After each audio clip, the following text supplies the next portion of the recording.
1921 രാമേശ്വരം. പത്രം വിളിക്കുന്ന ഒരു ചെറിയ ബാലൻ, ഡോക്ടർ APJ അബ്ദുൽ കലാം. വീട്ടിൽ വെളിച്ചമില്ല, വെള്ളമില്ല, പക്ഷേ കൺമുന്നിൽ വലിയ ആകാശം. ഞാൻ ഒരിക്കൽ പറക്കും, അതാണ് അവന്റെ ആഗ്രഹം. പഠിച്ചു, കുറെ പരിശ്രമിച്ചു, ISROയിൽ ചേർന്നു. 1980 ഇന്ത്യയുടെ ആദ്യ റോക്കറ്റ് വിക്ഷേപണം. അഗ്നി, പൃഥ്വി, ആകാശ് എന്നിങ്ങനെ കുറെ മിസൈലുകളുടെ ഇന്ത്യയുടെ മിസൈൽ മാൻ.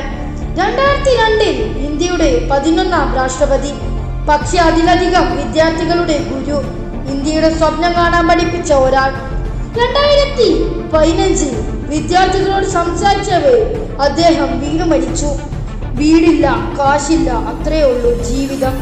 പക്ഷേ അയാളുടെ സ്വപ്നം കാണൽ പഠിപ്പിച്ച ആകാശം കണ്ട മനുഷ്യൻ ഡോക്ടർ കലാം ഇന്ത്യയുടെ അഭിമാനമാണ്.